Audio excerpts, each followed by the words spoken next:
Hello students, good morning. Chemistry का lecture चल रहा है क्लास 10th के लिए और आज हम लेक्चर 2 लेके आए हैं। फर्स्ट लेक्चर में आपको हम balance unbalance chemical equation, chemical reaction क्या होता है, ठीक है, उसके फिजिकल स्टेट्स को कैसे रिप्रेजेंट करते हैं, उन सब के बारे में बताए थे। आज एक क्वेश्चन देखेंगे, हम लिखे हुए हैं बोर्ड पे और इसको हम रिप्रेजेंट करके आपको बताएंगे यहाँ पे सब सारी चीज़ों को कैसे आपको करना है, ठीक है। इस तरह से क्वेश्चन पूछता है बोर्ड में कि right a balance chemical equation. इस तरह से आपको लैंग्वेज दिया रहता है, लैंग्वेज दिया रहता है कि आपको यहाँ पे रिएक्शन कराना नहीं है, रिएक्शन दिया हुआ है, आपको सिर्फ बैलेंस करना है, उसको रिप्रेजेंट करना है, ये बस आना चाहिए। तो इसको आप देख लीजिए, ये क्वेश्चन लिखा हुआ है आपका यहाँ पे। तो स्टार्ट करते हैं हम इसको बनाने से पहले कुछ चीज़ें आपको आनी चाहिए कि लिखा हुआ है इसका मीनिंग समझ में आना चाहिए कि क्या लिखा हुआ है। तो यहाँ पर हम स्टार्ट करते हैं। फर्स्ट में सबसे पहले लिखा हुआ है कि right a balanced chemical equation. तो क्या है क्वेश्चन में, फर्स्ट में हाइड्रोजन प्लस क्लोरीन और क्या बन रहा है, हाइड्रोजन क्लोराइड। तो अब ये आपको बनाना है, ये this is the word equation. ये क्या आपका, ये वर्ड इक्वेशन है। वर्ड इक्वेशन से सिंबल इक्वेशन बनाने के लिए आपको 9th में पढ़े होंगे फॉर्मूला बनाना, वो आपको आना चाहिए तभी जाके बनेगा। जैसे देख लीजिए हाइड्रोजन लिखा हुआ है, तो हाइड्रोजन को आप जानते हैं कि H2 लिखना पड़ता है। क्यों, ये गैस है और ये मॉलिक्यूल के फॉर्म में रहता है, H2 के फॉर्म में रहता है, ये आपको पता होना चाहिए। वरना अगर आप हाइड्रोजन को H लिख के चलिएगा गलत हो जाएगा, ठीक है, आपका इक्वेशन ही नहीं बन पाएगा। तो हाइड्रोजन H को आपको H2 लिखना पड़ेगा और क्लोरीन है तो क्लोरीन के बारे में आपको पता होना चाहिए कि Cl2 लिखा रहता है, ठीक है, ऐसे लिख दिए। अब क्या बन गया आपका, हाइड्रोजन क्लोराइड। तो हाइड्रोजन क्लोराइड फॉर्मूला आपको पता होना चाहिए HCl होता है, और नहीं आता है तो आप 9th क्लास की फिर से देखिएगा फॉर्मूला कैसे बनाया जाता है, ठीक है। एक बना हाइड्रोजन क्लोराइड का ये फॉर्मूला HCl कैसा आया, तो देख लीजिए ऐसे लिखते हैं H और Cl, इसकी वैलेंसी +1 होती है, इसकी वैलेंसी माइनस होती है, दोनों क्रॉस करेंगे एक दूसरे को और बन जाएगा यहाँ पर HCl, ठीक है। तो ये आपको आना चाहिए, ये हम अब नहीं सिखाएंगे, कहीं कहीं दिक्कत होगा तो हम बता देंगे, लेकिन ये आपको आना चाहिए, ठीक है। ये 9th क्लास में पढ़ना था।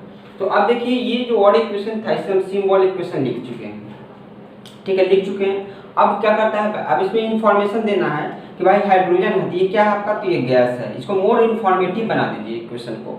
क्लोरीन क्या है, तो ये गैस है, तो G लिख दीजिए, ठीक है। और HCl क्या है, लिक्विड, इसको लिक्विड लिख दीजिए, इसको लिक्विड लिख दीजिए। समझ में आ गया, इससे मोर इन्फॉर्मेटिव हो गया, ठीक है। गैस को अगर आप तीर के ऐसे तीर का निशान देते हैं, इससे पता चलता है क्या ये गैस है।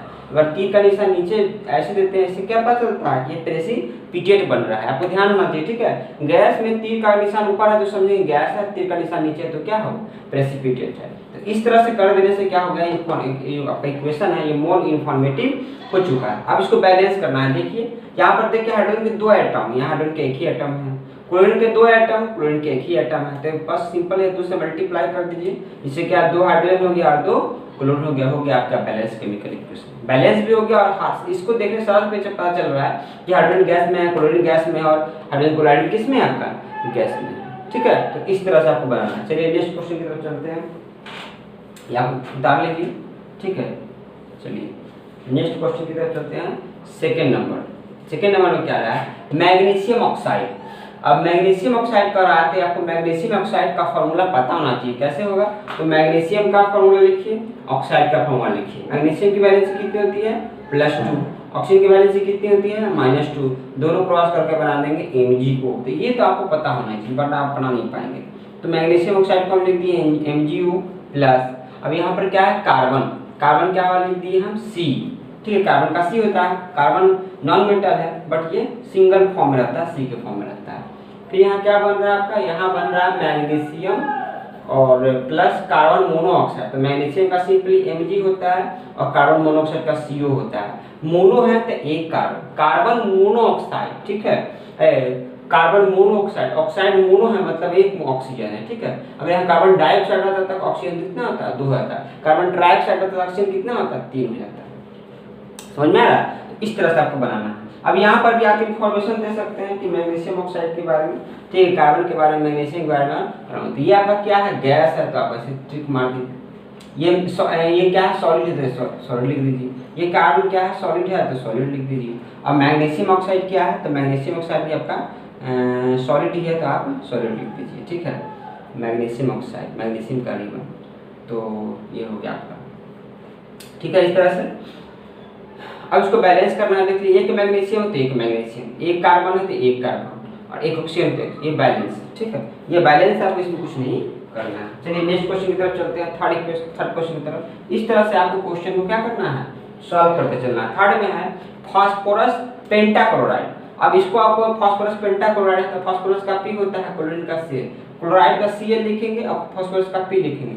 फास्फोरस की वैलेंसी होती है पेंटाक्लोराइड, पेंटा मतलब 5 होगा तो यहाँ 5 वाले को लिया है और यहाँ से बनाइएगा तो PCl5 हो जाएगा, इसका 5 यहाँ आ जाएगा, इसका 1 यहाँ आ जाएगा, तो PCl5 बन जाएगा आपको। तो यहाँ पर आपका थर्ड नंबर का बनेगा PCl5 फास्फोरस पेंटाक्लोराइड हो गया, प्लस वाटर, तो वाटर लिख दिए हम। क्या बन रहा है, फास्फोरिक एसिड बन रहा है, तो फास्फोरिक एसिड करता है S3PO4 प्लस क्या है हाइड्रोजन क्लोराइड, तो हाइड्रोजन क्लोराइड का होता है HCl। ये सिंपली हाइड्रोजन क्लोराइड के H का +1 होता है, क्लोरीन का -1 होता है, तो फार्मूला बन गया आपका HCl। और फास्फोरिक एसिड है, ये एसिड है आपका फास्फोरिक एसिड। अब देखिए यहाँ पर, अब यहाँ पर देख लीजिए बैलेंस है कि नहीं है, आप मिला सकते हैं। इंफॉर्मेशन देख लीजिए यहाँ पे कितना है, एक फास्फोरस है, यहाँ एक फास्फोरस है, क्लोरीन 5 है, यहाँ क्लोरीन 1 है, ठीक है, अनबैलेंस है। हाइड्रोजन 2 है, हाइड्रोजन 3 और एक 4 है, ऑक्सीजन 1 है, यहाँ ऑक्सीजन 4 है, ठीक, देख रहे हैं। इस तरह से आपका अनबैलेंस केमिकल इक्वेशन है ये। तो अगर हम इसको बैलेंस करने का प्रयास करते हैं, चलिए तो सबसे पहले हम हाइड्रोजन का स्टार्ट करते हैं। तो हाइड्रोजन को देख लीजिए, यहाँ 2 ही है, यहाँ 3 और एक 4 है, तो कैसे बैलेंस होगा ये। अच्छा, क्लोरीन यहाँ 5 है, यहाँ क्लोरीन 1 है, तो अगर 5 से हम गुना करते हैं तो क्लोरीन कितना हो गया आपको 5। अब यहाँ पर हाइड्रोजन कितना हो गया 5 और 3 8। हाइड्रोजन इधर देखिए 5 और 3, यहाँ 5 हाइड्रोजन, यहाँ 3 हाइड्रोजन, 8 हाइड्रोजन हो गया। अगर 4 से हम गुना कर दें तो 8 हाइड्रोजन हो गया, ठीक है। अब ऑक्सीजन कितना हो गया हमारा 4, ऑक्सीजन कितना हमारा 4, हाइड्रोजन कितना हो गया, बैलेंस हो गया। देख लीजिए, आप मिला सकते हैं, एक फास्फोरस से एक फास्फोरस, क्लोरीन 5 तो क्लोरीन 5, हाइड्रोजन 8, हाइड्रोजन हो गया 5 और 3 8, ऑक्सीजन 4 तो ऑक्सीजन 4, देखिए बैलेंस हो गई, ठीक है। तो फास्फोरस इस तरह से आप इसको इन्फॉर्मेशन देना है, ताकि इंफॉर्मेशन देते हैं। फास्फोरस पेंटाक्लोराइड ये होता है गैस, वाटर हो गया, ये हो गया लिक्विड, फास्फोरिक एसिड हो गया लिक्विड, और HCl हो गया लिक्विड। इस तरह से आप बना सकते हैं ना, इन्फॉर्मेशन को मोर, इक्वेशन को मोर इन्फॉर्मेटिव कर सकते हैं, ठीक है। तो इस तरह से बैलेंस क्या आता है, क्वेश्चन आपको इस तरह से पूछेगा। तो देखिए बैलेंस करने में कुछ नहीं है, आपको समझ में आना चाहिए कि कहाँ किससे हम मल्टीप्लाई करेंगे, कितने आइटम को लेंगे तो बैलेंस करेंगे। एग्जाम में पूछेगा, इसी तरह से कीजिएगा।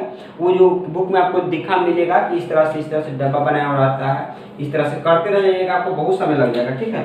तो ये मेथड आपको नहीं अपनाना है, आपको heat and trial method direct इसी को अपना के सॉल्व करना है, ठीक है। नेक्स्ट क्वेश्चन में चलते हैं। 4 नंबर में है सल्फर डाइऑक्साइड। तो सल्फर डाइऑक्साइड का आता है SO2 प्लस, उसके बाद दिया हुआ ऑक्सीजन, तो ऑक्सीजन O2 के फॉर्म में रहता है। सल्फर ट्राइऑक्साइड, तो सल्फर ट्राइऑक्साइड SO3, ये हो गया आपका जो क्वेश्चन बोला। ये गैस है, ये भी गैस है और ये भी गैस है, सिंपली। आप देखिए बैलेंस करिए, एक सल्फर बैलेंस है, 2 ऑक्सीजन 2 4 ऑक्सीजन, पर यहाँ 3 ही ऑक्सीजन है जी, तो कैसे बैलेंस होगा। यहाँ पे 4 ऑक्सीजन है, यहाँ पे 3 ऑक्सीजन है, तो अगर इसको 2 से मल्टीप्लाई करते हैं तो 6 ऑक्सीजन हो जाएगा। तो यहाँ पर भी 2 से मल्टीप्लाई कर दिएगा तो 2 दूनी 4 और 2 6 ऑक्सीजन, 2 सल्फर हो गया बैलेंस, ठीक है, समझ में आ रहा है। तो इस तरह से आपको बैलेंस करना है। क्वेश्चन नंबर 5 में चलते हैं। 5 में देखिए क्या कर रहा है, सोडियम, तो सोडियम का क्या लिखते हैं Na प्लस, वाटर, तो वाटर क्या लिखते हैं हम H2O। सोडियम हाइड्रोक्साइड, तो सोडियम हाइड्रोक्साइड का होता है NaOH, या को आना चाहिए बनाने। और क्या बन रहा है हाइड्रोजन, तो हाइड्रोजन H2 लेंगे। और हाइड्रोजन गैस होता है, यहाँ पर 3 का निशान मार दीजिए। सोडियम हाइड्रोक्साइड, सोडियम हाइड्रोक्साइड आपका यहाँ पे हो जाएगा लिक्विड, ये हो जाएगा वाटर लिक्विड, और सोडियम हो गया सॉलिड, ठीक है। इस तरह से हमें इन्फॉर्मेशन दे दिया। बैलेंस देख लीजिए, बैलेंस है कि नहीं, एक सोडियम, एक ऑक्सीजन, 2 हाइड्रोजन, यहाँ पर 3 हाइड्रोजन हो गया, तो अनबैलेंस हो गया। यहाँ पर 2 से गुना कर दीजिए, ठीक है। 2 से गुना करने पर क्या होगा आपका, हाइड्रोजन 2 और 2 4 हो गया, यहाँ पर गुना कर दीजिए, 2 से 4 हाइड्रोजन, 2 ऑक्सीजन हो गया, यहाँ पर 2 ऑक्सीजन हो गया, यहाँ पर सोडियम 1 है, यहाँ पर 2 से गुना कर दीजिए, 2 सोडियम हो गया, देखिए बैलेंस हो गया आपका, ठीक है। इस तरह से आपको क्वेश्चन को सॉल्व करना है और पूछा जाता है। तो इसमें कुछ नहीं है, आपको घबराना नहीं है। केमिस्ट्री का ये फर्स्ट चैप्टर है, इससे आपको ऐसा ही क्वेश्चन पूछेगा कि बैलेंस केमिकल इक्वेशन दे देगा, आपको बैलेंस करने के लिए बोलेगा, इन्फॉर्मेशन देने के लिए बोलेगा, ठीक है। चलिए, तो अब हम इसको इरेज कर देते हैं। अब एक होता है रिवर्स इक्वेशन, ठीक है, जो कि रिवर्स होता है। तो रिवर्स वाले में हम कैसे करेंगे, तो रिवर्स वाले में कुछ नहीं है, हम तीर का निशान इस तरह से दे देंगे तो ये रिवर्स हो जाएगा आपका, जैसे कि N2 प्लस H2 हो जाएगा NH3, ठीक है। तो ये क्या है, इनसे ये बनेगा और फिर इसको हम ब्रेक करेंगे तो ये बनेगा। ये चीज है, एक रिवर्स वाले में ऐसे देना है डायरेक्शन। हीट करना है, मान लीजिए कि किसी भी इक्वेशन को हीट करना, मानो कार्बन को ऑक्सीजन के प्रेशर जला रहे हैं, तो यहाँ पर आप इस तरह का साइन दे सकते, इससे पता चलता है कि क्या करना है, हीट कर रहे हैं, ठीक है। तो इस तरह से ये सब है, छोटी छोटी चीजें हैं, कोई बहुत बड़ा चीज नहीं है ऐसा, ये सब आपको आना चाहिए। चलिए नेक्स्ट चलते हैं हम, टाइप्स ऑफ केमिकल रिएक्शन। अब रिएक्शन तो हम लोग पढ़ लिए कि केमिकल रिएक्शन क्या होता है, केमिकल इक्वेशन क्या होता है, आपको क्या पढ़ना है, टाइप्स के बारे में। तो टाइप्स ऑफ केमिकल रिएक्शन, ठीक है। तो सबसे पहले हम पढ़ेंगे कॉम्बिनेशन रिएक्शन, ठीक है, बारी बारी से हम लोग पढ़ेंगे। फर्स्ट में क्या है, कॉम्बिनेशन रिएक्शन। तो कॉम्बिनेशन, देखिए नाम से पता चल रहा है कि कंबाइन होने वाला है। तो कॉम्बिनेशन रिएक्शन में क्या होता है कि दो रिएक्टेंट मिलके एक प्रोडक्ट बनाता है, मिलकर एक प्रोडक्ट बनाता है, इसी को क्या बोलते हैं, कॉम्बिनेशन रिएक्शन। तो रिएक्शन इन व्हिच टू और more than two reactant combine to form a single substance under suitable condition, ठीक है। तो इस तरह से between two or more element, between two or more compound, between element and compound। अब reaction जब होगा, कॉम्बिनेशन रिएक्शन होगा, तो क्या क्या हो सकता है, तो एलिमेंट प्लस एलिमेंट होगा, ठीक है, एलिमेंट प्लस कंपाउंड होगा, ठीक है। एलिमेंट एलिमेंट का रिएक्शन हो सकता है, एलिमेंट कंपाउंड का रिएक्शन हो सकता है। उसके बाद है एलिमेंट कंपाउंड का बिटवीन कंपाउंड प्लस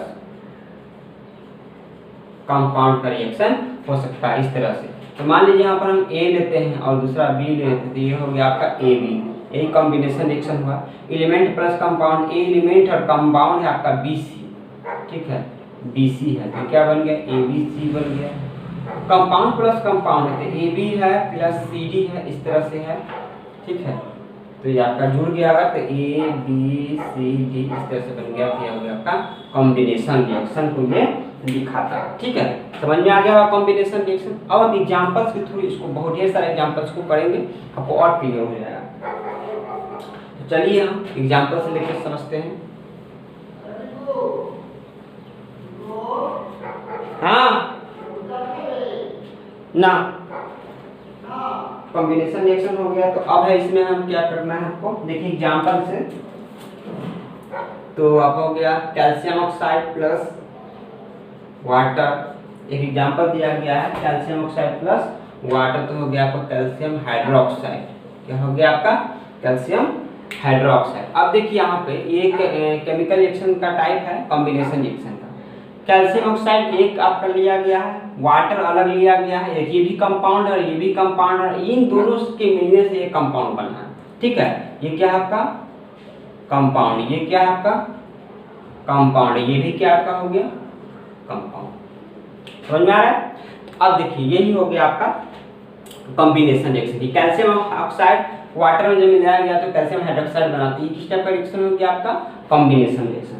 अब इस इक्वेशन के बारे में कुछ जान लीजिए कि कैल्शियम ऑक्साइड को हम क्या बोलते हैं। कैल्शियम ऑक्साइड को हम नॉर्मल बोलते हैं क्विक लाइन, क्या बोलते हैं क्विक लाइन। ये सब आपको ध्यान रखना है, कुछ कुछ चीजें बताएंगे जो आपको ध्यान रखना है। कैल्शियम ऑक्साइड को क्या बोलते हैं क्विक लाइन, और ये वाटर है। कैल्शियम हाइड्रोक्साइड को क्या बोलते हैं स्लैग्ड लाइन, क्या बोलते हैं स्लैग्ड लाइन। कैल्शियम ऑक्साइड को क्या बोलते हैं, कैल्शियम हाइड्रोक्साइड क्या बोलते हैं स्लैग्ड लाइन। तो ये आपको ध्यान रखना है, किसको क्विक लाइन बोलते हैं, किसको स्लैग्ड लाइन बोलते हैं। उसके बाद नेक्स्ट है कि कैल्शियम हाइड्रोक्साइड, ठीक है, calcium hydroxide plus water. Calcium hydroxide में अगर पानी हम मिला दिए, ठीक है, तो इसको हम बोलते हैं calcium hydroxide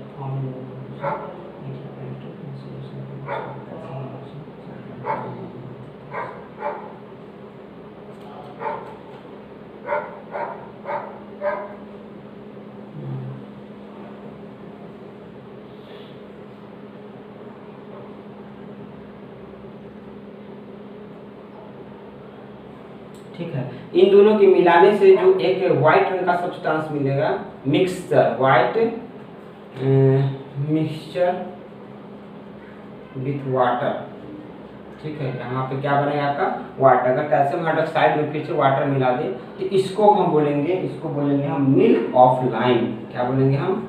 milk of lime.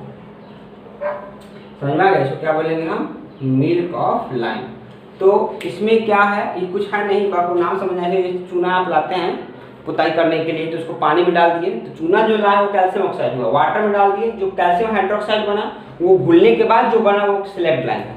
फिर इस स्लेक्ट लाइम को लेकर अगर आप पानी में मिला देते हैं तब उस कॉम्बिनेशन को हम बोलेंगे, क्या बोलेंगे? मिल्क ऑफ लाइम बोलेंगे, ठीक है। क्या बोलेंगे हम? Milk of lime. If milk of lime इसके ठीक है, मिला दिए। अब क्या किए हम कर रहे हैं, इस कॉम्बिनेशन को हम छोड़ दिए हैं एक बीकर में लेके, इस तरह से इस बीकर में हम, ठीक है, इसमें हम लेके छोड़ दिए हैं इस कॉम्बिनेशन को, इस कॉम्बिनेशन को छोड़ने के बाद क्या होगा कि आपका पानी जो है ऊपर आ जाएगा, पानी क्या हो जाएगा? ऊपर आ जाएगा। और ये जो है कैल्शियम हाइड्रोक्साइड, वो कैल्शियम हाइड्रोक्साइड इस तरह से नीचे आपका बैठ जाएगा। ये आपका वाटर हो गया, ये आपका हो गया CaOH, इस तरह से बैठ जाएगा, ठीक है। तो अब यहाँ पर जो सेटल डाउन हो गया है नीचे कैल्शियम हाइड्रोक्साइड, इसको क्या बोलेंगे हम? तो यहाँ पर जो अब मिल रहा है इसको बोलेंगे हम लाइम वाटर। क्या बोलेंगे हम इसको? लाइम वाटर, ठीक है। समझ में आ रहा होगा? तो ये बहुत ही इंपॉर्टेंट है। इससे यहाँ पर 4 चीजें हैं। कैल्शियम ऑक्साइड को क्विक लाइम बोलेंगे, कैल्शियम हाइड्रोक्साइड बन रहा है रिएक्शन में, इसको स्लैग्ड लाइम बोलेंगे, ठीक है। उसके बाद जो है कैल्शियम हाइड्रोक्साइड में अगर हम वाटर मिला दें तो उसको क्या बोलेंगे? Milk of lime. क्या बोलेंगे? Milk of lime. और जब इसको हम किसी बीकर में या किसी बर्तन में, किसी पॉट में लेके छोड़ देंगे कुछ देर के लिए, उस पर नीचे सेटल डाउन हो जाएगा आपका, वो हो जाएगा लाइम वाटर। मतलब समझ लीजिए कि कैल्शियम हाइड्रोक्साइड जो वाटर का एक मिक्सचर है, इसको क्या बोलते हैं? Lime water. तो इन 4 चीज़ों को आपको एकदम गांठ बांध लेना है, आपको एकदम समझ में आना चाहिए कि क्या कहा जा रहा है, क्विक लाइम क्या है, सेलेक्ट लाइम क्या है। ये बार बार यूज होगा और बहुतों बार एग्जाम में ये क्वेश्चन पूछा हुआ है, बहुत बार पूछा हुआ है, ठीक है। तो उसका आप स्क्रीनशॉट ले लीजिए, आपको ध्यान होना चाहिए। इरेज करते हैं, ये एग्जाम्पल नहीं है आपका कॉम्बिनेशन रिएक्शन का, उसमें सारी चीज़ें बताएं, ये बार बार आएगा आपका एग्जाम में आएगा, ठीक है। अब इसको हम मिटा देते हैं, ठीक है। अब क्या होता है? व्हाइट वॉश, इसी का पार्ट है व्हाइट वॉश। तो ये क्या होता है?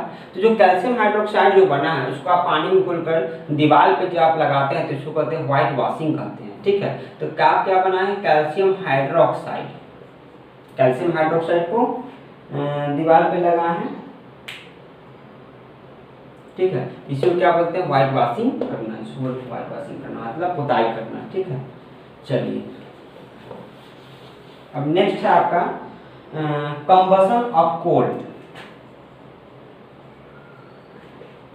Combustion of coal, combustion of coal क्या है? तो C को O2 के प्रेजेंस में जला दीजिए, ठीक है। कार्बन है ये, ऑक्सीजन है ये, जलाइएगा तो कंबसन हो गया था, क्या बनेगा? सूर्य। देखिए कॉम्बिनेशन रिएक्शन है, कार्बन था, ये एलिमेंट है, ये आपका मॉलिक्यूल है, तो क्या बन गया? आपका कंपाउंड बन गया। एलिमेंट मॉलिक्यूल बन के क्या बन गया? कंपाउंड बन गया। दो अलग अलग चीजें मिलके एक एलिमेंट और एक कंपाउंड मिलकर क्या बन गया? देखिए कंबसन रिएक्शन है फर्स्ट में। सेकंड में देखिए आपका कंबसन हाइड्रोजन एंड क्लोरीन, तो H2 plus Cl2, H2 plus Cl2 क्या बन जाएगा आपका? आपका बन जाएगा HCl। बैलेंस कर दीजिए, इसको मल्टीप्लाई कर दीजिए।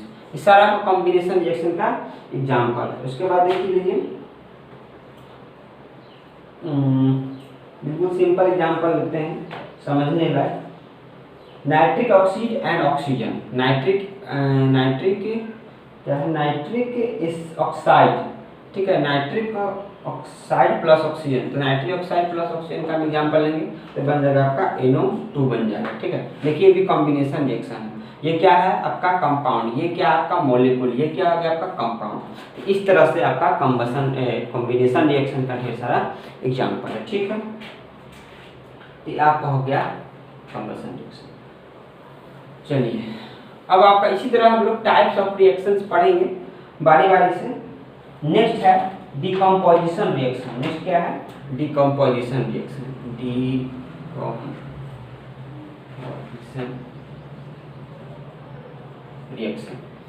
डिकम्पोजिशन रिएक्शन क्या होता है?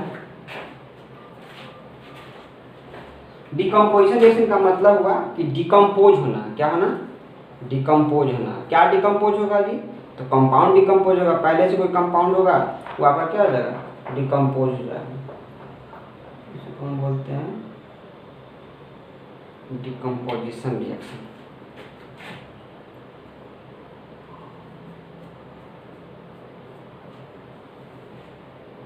The reaction in which a single substance is split into two or more simple substance is called decomposition reaction। जैसे A B है, इसको आप गर्म कर दिए तो A अलग हो गया, B अलग हो गया। यही हो गया हमारा डिकम्पोजिशन रिएक्शन। देख रहे हैं ना, यहाँ पर कंपाउंड है, इसको हीट करने के बाद एक सिंपल कंपाउंड हीट करने के बाद दो अलग अलग कंपाउंड बन गए, इसको बोलते हैं हम डिकम्पोजिशन रिएक्शन। एग्जाम्पल समझ लीजिए, बिल्कुल सिंपल है। अब इसमें होता क्या है, तो ये जैसे ए बी है आपका, एक कंपाउंड है, ए बी एक कंपाउंड है, तो इसके बीच में कोई ना कोई बॉन्ड होगा। तो बॉन्ड होगा तो हीट करेंगे हम जब इसको, तो इसके बीच के बॉन्ड क्या हो जाएगा? एनर्जी लेके ब्रेक हो जाएगा। जब बॉन्ड ब्रेक होगा तो ये अलग हो जाएगा और क्या हो जाएगा? ये अलग हो जाएगा। ठीक है। अब इसमें एक चीज इंपॉर्टेंट है कि ए बी जो कंपाउंड है और ए जो बन रहा है बी अलग अलग बन रहा है, तो ए बी का कोई भी गुण ए से नहीं मिलेगा, ए बी का कोई भी गुण बी से नहीं मिलेगा। ठीक है, ये अलग अलग सब्सटेंस बनता है इस वजह से। एक एग्जांपल देख लीजिए, जैसे lead nitrate PbNO3 whole twice. ठीक है, Pb लेड नाइट्रेट का ये फॉर्मूला है, PbNO3 होल ट्वाइस। इसको हीट करना है, ऐसे लिख दीजिए या फिर ऐसे हीट लिख दीजिए। लेड नाइट्रेट जो है कलरलेस होता है, ऐसा होता है कलरलेस, या व्हाइट भी बोल सकते हैं। ये कलरलेस होता है। जब इसको आप हीट करते हैं तो बनता है आपका लेड। देखिए लेड नाइट्रेट है, अब ध्यान रखिएगा कि नाइट्रेट जहाँ है, तो नाइट्रेट है तो इसमें आपका बनेगा ऑक्साइड बनेगा, लेड का ऑक्साइड बनेगा। ठीक है, और नाइट्रोजन डाइऑक्साइड गैस बनेगा और O2 बनेगा। तो आपको ये बात आपको ध्यान रखना है कि नाइट्रेट में ऑक्सीजन भी है। ठीक है, तो एक नाइट्रोजन डाइऑक्साइड बनेगा, एक ऑक्सीजन बनेगा और लेड का ऑक्साइड बनेगा। ऐसा क्यों होता है कि जब इसको हम ब्रेक करते हैं तो बॉन्ड जब टूटता है तो नाइट्रोजन ट्राइऑक्साइड, यहाँ पर देखिए NO3 होल ट्वाइस है, तो इससे ये टूटने के बाद कुछ ऑक्सीजन निकलता है, तो कुछ ऑक्सीजन Pb के साथ रिएक्शन करके ऑक्साइड बना देता है, कुछ ऑक्सीजन अलग हो जाता है, और यहाँ पर जो बॉन्ड टूटने के बाद नाइट्रिक का जो बॉन्ड टूटता है उसके बाद नाइट्रोजन डाइऑक्साइड बनता है। तो ये आपका हो गया कि डिकम्पोजिशन रिएक्शन। देख रहे हैं ना, एक को तोड़ने से वो कितना मिल रहा है? 3 सब्सटेंसेस मिल रहे हैं। ये भी compound, this is the compound है, ये आपका मॉलिक्यूल है। तो इस तरह से आपका डिकम्पोजिशन रिएक्शन का एग्जांपल है, समझ में आ गया होगा। ठीक है, उसके बाद देखिए सिंपल, इससे बेस्ट एग्जांपल है H2O। H2O को तोड़िएगा तो H2 और O2 आपको अलग अलग मिलेगा। ठीक है, वाटर को ब्रेक करेंगे, कैसे ब्रेक करेंगे तो आगे पढ़ाएंगे हम। इलेक्ट्रिसिटी से ब्रेक करेंगे तो हाइड्रोजन मिलेगा, ऑक्सीजन अलग अलग मिलेगा। तो ये भी आपका हो गया डिकम्पोजिशन रिएक्शन। ठीक है, नेक्स्ट देखिए AgCl है, AgCl सिल्वर क्लोराइड, इसको भी सन के रे में रख दीजिएगा तो ये अलग हो जाएगा, Ag और क्लोरीन गैस हो जाएगा। ये भी आपका डिकम्पोजिशन रिएक्शन है। ठीक है, तो इस तरह से रिएक्शंस के बारे में हम लोग समझ रहे हैं कि डिकम्पोजिशन रिएक्शन क्या है, कॉम्बिनेशन रिएक्शन क्या है। और देख सकते हैं डिकम्पोजिशन रिएक्शन के बारे में। ठीक है, इतना को मिटा देते हैं। एग्जाम्पल ढेर सारा है, आप उसको समझ सकते हैं।